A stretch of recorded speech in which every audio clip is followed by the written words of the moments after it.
Oui, in ken togon ni Ismail Camara.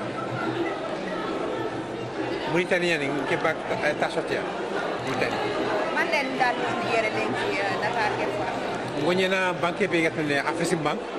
Banque ke be ga Afrique aton kadu jamanu naka ndemana do financement. Donc loy ori lenki wa.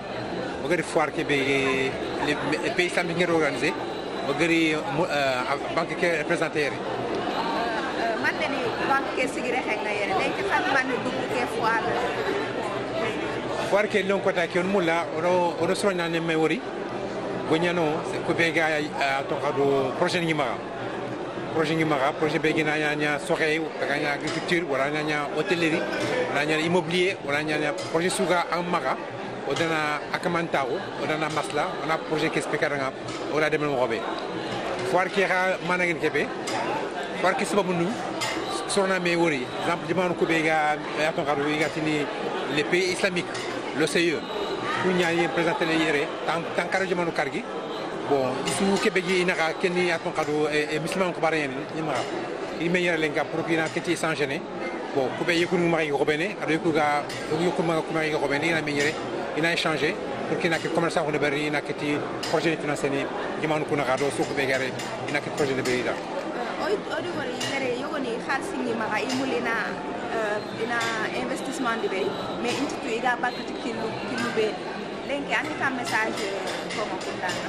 bon investissement angana investissement ke ngure ni khas nga maga wol mem khas nga maga projet nga maga alla projet ke de berni angana beri après na kini bay de feu banque ni ina andema pour un projet ke ina financanda khay foka ni mena to anga kebe mula bon projet ngo bunya nya projet dans le domaine agriculture dans le domaine agricole dans le domaine de l'élevage dans le domaine de l'industrie anya nan projet ke de mo be nga tuti en projet ka gumunte ni après def bayar fo no fo nakata ina en projet ke financanda ay foka ni mena projet ke na deberia na deber kembre angutu tu projet ke an deberia khasbe anga mulla ngutu ana projet ke jofande bayar de fo ni après nan projet ke ina deberia ina financanda oy tout sonin ko souvent on y wala immobilier nya est-ce que ça veut dire que fay kutuko secteur kutuko il y a pas de profit ou bien maneni ikunga tout le temps dans l'immobilier. Bon, dans l'histoire de Sonic, sont des gens qui intéressent Moula. Bon, et en tout, le secteur immobilier, c'est un secteur qui est sûr. Bon, le secteur Begini, ils ont investi, ils sont sur certains qui ont Khasberondi, Imkita. C'est pourquoi la plupart des Sonic, ils font des investissements dans le secteur immobilier.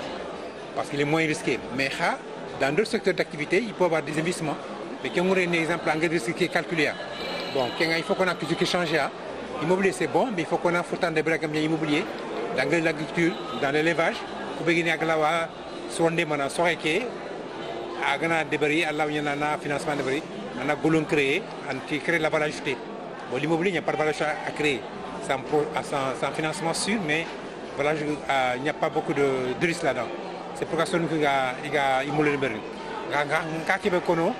C'est pour les encourager à faire autre chose qui n'est pas l'immobilier.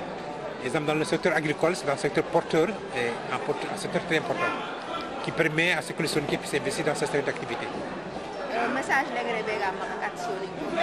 bon, message de bon, foire international, foire sonami, bon, Bansou Kébé, produit en arti, on a produit un coïmé, alors il y a un exemple qui a des produits alimentaires, il y a des produits cosmétiques, des produits autre chose. C'est comme un marché. Marché, il y a des acheteurs, il y a des vendeurs.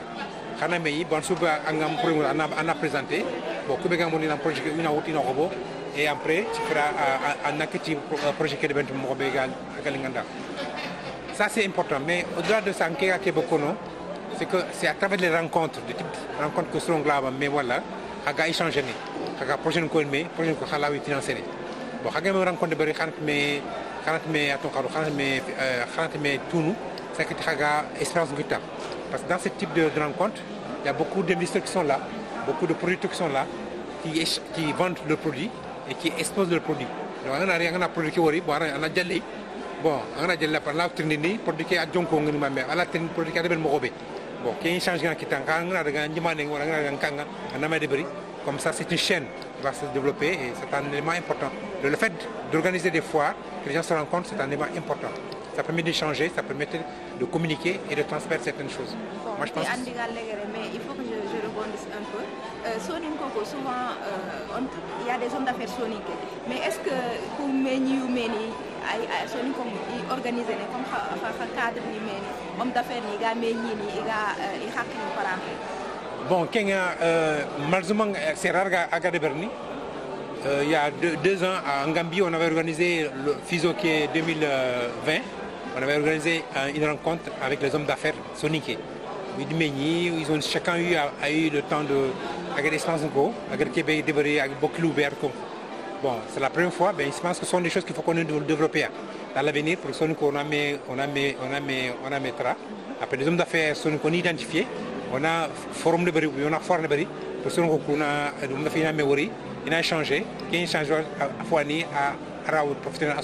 Donc, ce sont des choses qu'il faut encourager, qu'il faut développer et qu'il faut initier. À mon avis, ce sont des choses qu'il faut initier pour que on a fait une mémoire pour développer certaines choses entre eux. C'est une initiative. C'est une volonté, c'est un choix, mais il faut que les gens avancent dans ce sens. Merci. Merci.